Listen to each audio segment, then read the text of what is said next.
सर्व मंगल मांगल्ये शिवे सर्वार्थ साधिके शरण्ये त्र्यंबके गौरी नारायणी नमस्तुते नारायणी नमस्तुते। नमस्कार, मी सुवर्णा, तुमचं या आपल्या चॅनेलमध्ये खूप खूप स्वागत आहे। आम्ही आलेलो आहोत दत्त मंदिर रुद्र प्रतिष्ठान विचार मंच या ठिकाणी। तुम्ही या मुलींनी बाकीच्या सगळ्या गोष्टी करण्यापेक्षा म्हणजे डान्स शिका, गाणं शिका, शाळेतला अभ्यास तर शिकलाच पाहिजे, पण आजच्या नवरात्रात ह्या आपल्याला काय दिसून येतं तर अविचारांवर चांगल्या विचारांचा प्रभाव असणं गरजेचं आहे। जिथं अत्याचार अन्याय होतो तिथं लढा देऊन त्याला मारलं पाहिजे, त्याला संपवलं पाहिजे। तर आजच्या काळात मुलींनी जुडो कराटे शिकणं जास्त गरजेचं आहे मला वाटतंय। लाठीकाठी पूर्वी जी शिकवली जायची, आजी संघाच्या ज्या समिती आहेत तिथं मुलींना लाठीकाठी शिकवली जाते, तर ती लाठीकाठी शिकणं जास्त गरजेचं आहे की कोणी आपल्यावर जर अन्याय करायला आपण कसं सशक्त असलं पाहिजे, आपण आपला प्रतिकार कसा चांगल्या पद्धतीने केला पाहिजे, हे आपण आपल्याला स्वावलंबी बनवणं गरजेचं। या कार्यक्रमाच्या प्रमुख वक्त्या खासदार पूनमताई महाजन यांचा सत्कार केला जात आहे। अतिशय दैदिप्यमान असा हा सोहळा। आज आपण इथे एक जाहीर व्याख्यानाचं आयोजन केलेलं होतं। यासाठी सर्वप्रथम ताई आपल्या इथं त्यांच्या दौऱ्यातून वेळ काढून आल्या, त्याबद्दल सर्वप्रथम मी ताईंचं स्वागत करतो। आपण सर्व कॉलेजच्या मुली, सर्व कार्यकर्ते, सर्व आपले स्वयंसेवक बंधू आज इथं उपस्थित राहिले, त्याबद्दल सर्वप्रथम मी त्यांचं स्वागत करतो। आज आपल्या ज्या प्रमुख व्याख्यात आहेत ताईंची ओळख तशी प्रत्येकाला आहे, तरी पण एकदा ओळख त्यांची सांगतो। ताईंचं पूर्ण नाव श्रीमती पूनम प्रमोदजी महाजन। 2014 ते 2024 पर्यंत खासदार म्हणून त्यांनी मुंबई येथे काम केलेलं आहे। भारतीय जनता युवा मोर्चाच्या माजी राष्ट्रीय अध्यक्ष होत्या। भारतीय प्राणी कल्याण मंडळाच्या माजी चेअरमन आहेत आणि त्याच पद्धतीनं हत्तींसाठी जे काम केलं जातं, स्वच्छालयांसाठी जे काम केलं जातं, त्यासाठी जास्तीत जास्त प्रमाणावर मदत करून त्यांना सहकार्य करण्याचं काम ताई करत असतात। आम्हाला माहित आहे तसं लहानपणापासून आम्ही जेवढं बघतोय तेव्हापासून आम्ही ताईंचं नाव न्यूज मध्ये, पेपर मध्ये वाचतोय की त्यांचं काम आणि समाजासाठी त्यांनी केलेली जी मदत आहे ते आपल्या सर्वांपर्यंत पोहोचत असते। आजचा हा विषय जो विकसित भारत हा ठेवलेला आहे, या विषयाला आपण का हात घातलाय तर आपण मध्ये आपल्या देशाचे माननीय पंतप्रधानांच्या तोंडून एक वाक्य आलं की आपल्याला हा देश 2047 पर्यंत आत्मनिर्भर करायचा आहे, विकसित भारत करायचा आहे। आता पण आपण पाहतोय की जागतिक स्तरावर भारताची उंची या 10 वर्षात खूप जास्त उंचावलेली आहे, परंतु तेवढ्या उंचावलेल्या उंचीवर आपल्याला समाधानी न राहता आपल्याला या जगाचा विश्वगुरु बनायचा आहे आणि त्यासाठी भारत हा पूर्णतः विकसित झाला पाहिजे। विकसित होणे म्हणजे फक्त वरवर न दिसणारे आपलं मार्गदर्शन आपण ऐकण्यासाठी आज इथं उपस्थित राहिलेलो आहे। मी प्रास्ताविकामध्ये आपल्या सर्वांचा वेळ जास्त घेणार नाही, कारण की आपल्याला प्रमुख वक्त्यांचं भाषण ऐकायचं आहे।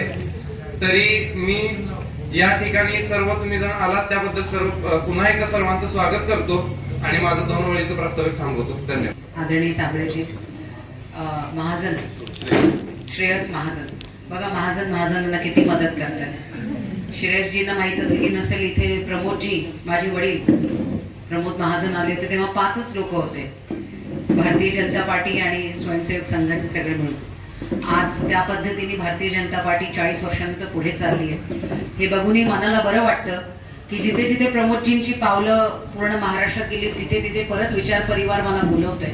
ह्याचा अर्थ पुढची पिढी सुद्धा ही अपेक्षा करत आहे की आपण एक चांगलं काम घेऊन पुढे जावं।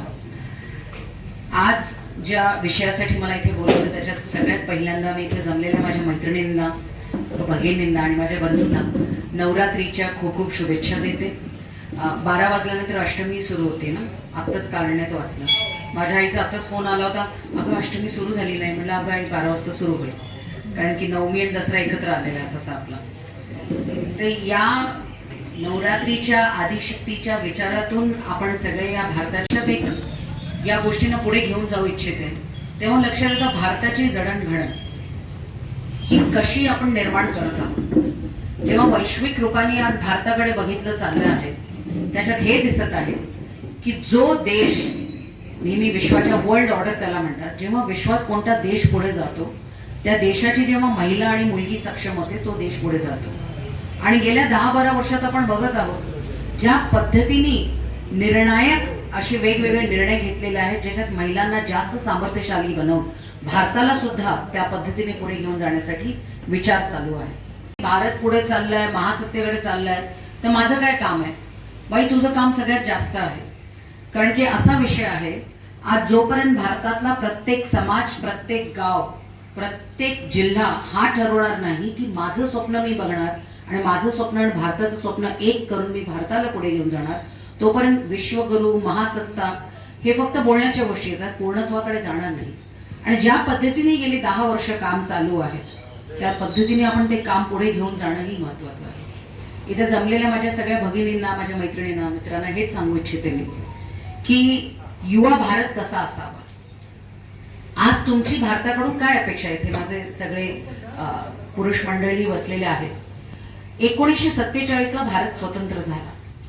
तो 1947ला स्वतंत्र झाला, पण त्याच्या मागे 1857च्या उठावापासून 1942च्या चले जाव पासून 1947ला आपण स्वतंत्र झालो. तेव्हाच्या तरुण पिढीचं काम काय होतं? आपल्या आयुष्याचं समर्पण द्या, आपला जीव द्या, आपलं सर्वस्व द्या. पण ते कशासाठी? स्वतःसाठी नाही, ते भारत देशासाठी. तेव्हाच्या तरुणांनी हा विचार केला नव्हता, मैं इसमें डालूंगा, अपनी जिंदगी दे दूंगा तो मुझे क्या मिलेगा. तसा काही विचार नव्हता. तेव्हा हा विचार होता की माझं सर्वस्व मी या भारत मातेला अर्पण करू इच्छितो आणि भारत माता स्वतंत्रतेत यावी, गुलामगिरीतून त्या भारत माताच्या बेड्या तुटाव्या. आणि तसं झालं. 1947ला जेव्हा आपण स्वतंत्र झालो तेव्हा आपण हा एक नवीन विचार करून स्वतंत्र झालो की येणाऱ्या पिढीसाठी भारत किती सुखकर असेल. पण त्यालाही वेळ लागला. जेव्हा केव्हा इमारत बनवायची असेल तर नींव बनाना बहुत जरुरी आहे. तो पाया बांधणी सुरू झाली होती 1947 पासून. पण जेव्हा आपण भारताची घोडदौड गेल्या 10 वर्षापासून बघतोय, ज्या समर्पणाच्या भावनेतून आदरणीय पंतप्रधान मोदीजी त्या पद्धतीने काम करतात, तेव्हा 2047ला जेव्हा भारत 100 वर्षाचा युवा होईल, इंग्रजीत म्हणतात की 100 इयर्स ओल्ड, पण आपण 47ला जेव्हा तुम्ही त्या वयात असाल, तुम्ही आयुष्यात सगळं निर्माण केलेलं तुम्ही घेतलेलं असेल, त्या संधीची उपलब्धी तुम्हाला मिळाली असेल, त्या 2047 साठी तुम्हाला समर्पणाची भावना करायची गरज नाही. तुम्ही फरक बघा. तुम्हाला सर्वस्व द्यायचंय, पण ते सर्वस्व स्वतःसाठी द्यायचंय की हो मी स्वप्न बघणार, मी काहीतरी बनणार आणि त्यासाठी मी माझं सर्वस्व देणार, त्यासाठी माझा आत्मविश्वास मी वाढवणार, त्यासाठी ज्या पद्धतीने सरकारमधून ज्या स्कीम येतात. तुम्हाला माहिती आहे का, जेव्हा मोदीजींनी शपथ घेतली तेव्हा त्यांनी सांगितलं मी जॅम करूंगा. तर जॅम ट्रिनिटी काय आहे? 3 गोष्टी एकत्र झाल्या. जनधन, आधार, मोबाईल. जनधन अकाउंट प्रत्येक महिलेचं बनवायचं. कारण की काय व्हायचं, आधी माझी आजी सुद्धा एका शिक्षकाची पत्नी होती, तर तिला पेन्शन मिळायची, तर तिला बँकेत जाऊन दाखवावं लागायचं की ती जिवंत आहे की नाही. दर महिन्याला जायचं, बँकेत पैसे घ्यायचे आणि यायचे. आज ती जर जिवंत असतील, 2014च्या आधीच ती गेली, पण 2014च्या पुढे काही असतं तर तिच्या बँक अकाउंटमध्ये सरळ केवायसी होऊन तिचे पैसे पोहोचले असते. तिला तिच्या पायपीट करून कुठल्या बँकेत जाऊन हे सांगायची गरज पडली नसती की मला माझे पैसे द्या, माझ्या नवऱ्याच्या हक्काचे पैसे द्या. आज ती पद्धतच बदलली आहे. आज प्रत्येकाचा हक्क त्याच्या घरापर्यंत, त्याच्या बँक अकाउंट पर्यंत पोहोचला. त्यामुळे जनधन, आधार, मोबाईल या 3 गोष्टींना आपण एकत्र केलं आणि फार म्हणजे मी याला म्हणते ना की काही गोष्टी कशा पटकन बदलतात, त्या गोष्टी बदलल्या. तेव्हा जनधन, आधार, जेव्हा मोबाईल आपण सुरू केलं तर जनधन योजनेतून 68% बँक अकाउंट हे महिलांचे बँक अकाउंट झाले. कारण की कसं असायचं, आधी महिलेचं बँक अकाउंट गरजेचं नव्हतं. साखरेच्या डब्यात तिचं अकाउंट असायचं, कुठेतरी कपाटाच्या साडीच्या मागे तिचं अकाउंट असायचं. ती सगळे तिचे 3-4 अकाउंट लपवून ठेवायची. मी माझ्या आईला चिडवायचे, तुझं स्विस बँक अकाउंट आहे, ते कुठे तू ठेवते कळत नाही. आणि थोडं भिशीचं अकाउंट असायचं. पण आज ती हक्काने स्वतःचं बँक अकाउंट बनवते आणि त्या बँकेच्या अकाउंटमध्ये जे पैसे टाकते. आज लाडली बहीण योजना, जशी लाडली लक्ष्मी योजना मध्य प्रदेशमध्ये चालते, त्या लाडली बहीण योजनेत तिला ते मिळालेले पैसे तिला लपवायची गरज नाही. आज हक्काने तिच्या बँक अकाउंटमध्ये ते पैसे पोहोचतात. त्या समर्पणेच्या भावनातून हे काम सुरू आहे. आणि नेशन बिल्डिंग कशाला म्हणतात? राष्ट्र निर्माण हेच असतं. नित्य नूतन, नित्य परिवर्तन. नवीन काहीतरी देशासाठी रोज करायचं, हा एक स्वप्न घेऊन जायचंय आणि नवीन काहीतरी परिवर्तन करायचं. त्या परिवर्तनातून या तरुण मुलींचं आयुष्य पुढे जाण्यासाठी आणि त्यासाठी आहुती तुम्हाला द्यायची, पण जीवाची नाही. आहुती दिवायची तुम्हाला परिश्रमाची. आज जसं बँक अकाउंट मधून पोहोचले, नॅशनल एज्युकेशन पॉलिसी, तरुण मुली ते बसल्यात. फक्त शाळेत बसून अभ्यास करून गृहपाठ करून आयुष्य तुम्हाला बनवायचं नाही. आज स्किल इंडियाच्या मार्फत वेगवेगळ्या पद्धतीने तुम्ही नवीन नवीन स्वतःला स्किल करू शकता, अपस्किल करू शकता. आणि असं काही नाही की इंग्रजी भाषेचं आता महत्व फार महत्वाचं आहे. सॉफ्ट स्किल मध्ये फक्त इंग्रजी भाषा नाही. आज तुम्ही कोणत्याही भाषेत असाल, कुठल्याही गावात असाल, तुमच्याकडे फार मोठं अस्त्र हातात आहे. आणि त्याच्या मागे माझ्या वडिलांचा फार मोठा हात होता, तो आहे मोबाईल फोन. त्या मोबाईल फोन आणि त्या इन्फॉर्मेशन टेक्नॉलॉजी आपको चाहिए क्या? अस्त्र. आता जसे देवीच्या अष्टभुजात अष्ट अस्त्र असतात, आपल्या सगळ्या माणसाच्या हातात एकच अस्त्र आहे, मोबाईल फोन आणि त्याच्यात असलेला डेटा.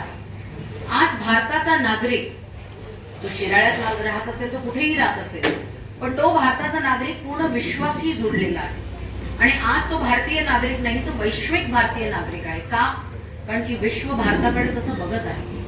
आज जे काही भारत करत असतो, विश्व त्या हिशोबाने भारताकडे बघत आहे. कारण की त्यांनी हे बघितलं, एवढ्या 75-76 वर्षात भारताची घौडदौड एवढी जबरदस्त चालू आहे, ज्या पद्धतीने भारत पुढे चालला आहे, त्यासाठी आज भारताचा छोट्या छोट्या गावात राहणारा सुद्धा नागरिक हा भारताचा वैश्विक नागरिक आहे.